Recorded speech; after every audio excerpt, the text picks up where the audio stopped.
Hey, what's up, everyone? Matthew Diolis here. I got the Dutch angle rocking. Let's talk movies. I'm here to talk about my top 10 favorite movies of 2020. Okay, before we start, honorable mention, the movie Platform, which I really liked. I saw it in 2020, but I technically can't put it on this list. I checked, and it's a 2019 movie. If it would have been a 2020 movie, man, that probably would have been top 3. It's on Netflix, check it out. Foreign movie, subtitles, but if you're okay with that, I highly recommend Platform. And even though this is a movie list, it's hard for me not to mention Cobra Kai, The Boys, and The Mandalorian. 3 great shows, but we're talking movies here. So here is my top 10 favorite movies of 2020. My number 10 movie is PG, Psycho Goreman. This movie is a ridiculous stew. I mean, practical effects, the costumes, the comedy, the violence. This movie was absolutely ridiculous and super original. I mean, this was such a breath of fresh air for the horror comedy genre. Psycho Goreman, what a wild ride, man. Number 9, one of my favorite directors of all time, if not my favorite. It was maybe my most anticipated movie of 2020. And I saw it, and my goodness, the editing, the cinematography, the performances, all of that stuff was fantastic. Gary Oldman, David Fincher, I'm talking about Mank. I enjoyed the technical aspect of it. I mean, how could you not? It's like almost a perfectly made movie, like all this director's movies. But as far as the story goes, it didn't do anything for me. I saw it again, knowing what to expect the second time around, and I enjoyed it a lot more the second time around. It's not for everyone. It's very technical, behind the scenes of the business of Hollywood in the late 30s. The second time I saw it, I liked it a lot more. I mean, I love David Fincher. So Mank, my number 9 movie of 2020. I caught this next one on Hulu, and it really surprised me. It wasn't too complicated, but very well executed.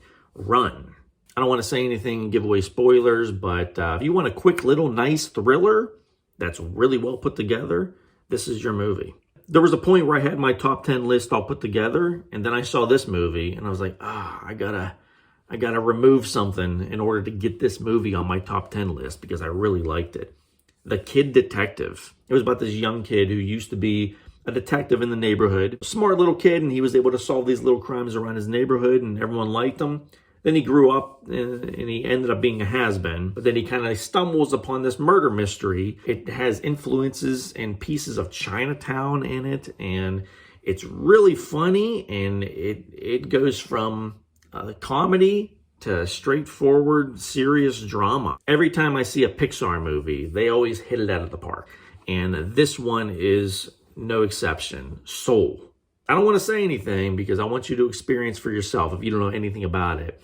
It looks like it's just about a guy discovering music and playing jazz. It's not about that at all. I found this one on Prime. It's a movie called Vast of Night. The cinematography was really nice. There was a lot of long takes in this movie that were really impressive. Vast of Night, definitely worth watching. Sound of Metal, starring the actor, I'm drawing a blank on his name at the moment, starring the actor from Rogue One, and his girlfriend is played by the actress in Ready Player One. Sound design for this is great. It's probably going to win an Oscar. It's about a heavy metal drummer who loses his hearing and then has the whole movie's about him dealing with that. The one counselor, the main counselor at that deaf camp, he was great. I got to look him up and see what other movies he's been in. But yeah, Sound of Metal, excellent movie. Okay, top 3. So that means Shadowframe's time. The nominations for my favorite movie of 2020 are The King of Staten Island. Judd Apatow is great, and I really like all his movies. I mean, this is a common thing people say about his movies. They're a little long, but thinking back on The King of Staten Island, I mean, so many good scenes. I don't know what you'd cut out, but it's almost like you have to kind of get the movie under 2 hours. This kind of movie shouldn't be over 2 hours. But it's all interesting, though. I mean, there's no boring scenes. It all works. It all flows. and it's a great little movie. It's funny. Pete Davidson is really good in the movie. I wasn't really a big fan of his. I don't watch a lot of Saturday Night Live these days, but he was really good. Judd Apatow just kind of finds these characters that kind of just fit in the movie. And Bill Burr is great in the movie with his big mustache. He's in The Mandalorian too, of course. Mel Gibson in Fat Man. This movie really fucking surprised me. When I heard the premise that a young kid gets cool for Christmas and he puts a hit out on Santa Claus. So a hitman's heading to the North Pole to kill Santa Claus, and Mel Gibson plays Santa Claus. I mean, that's an awesome premise. Going in, I was like, okay, this is going to be dumb, but I'm sure it'll be enjoyable and fun. And it really surprised me with the tone.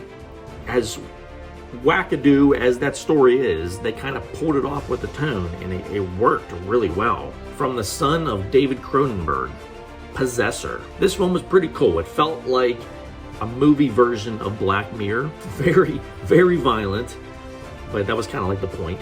The face melting sequence and all that stuff. Why I love all those practical effects and the editing style, and this movie was pretty rad.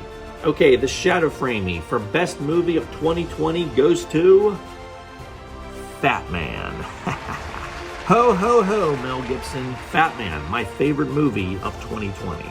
It was excellent. Track it down. Walton Goggins is in it. I mean, Walton Goggins and Mel Gibson. There's elves. I mean, this movie was great. There's a segment in the movie that I thought was brilliant, where Walton Goggins, we see him from behind. He's driving and he's smoking. Through his journey heading to the North Pole, we just hear all the different kinds of music he drives to, and just the way it's cut together. It's a really cool sequence. But yeah, Fat Man, my favorite movie of 2020. What are some of your favorite movies of 2020? Tell me in the comments below, and we'll see you next time. And here today is my first guest, Walton Goggins. Yeah, Walton Goggins. Hi, everybody.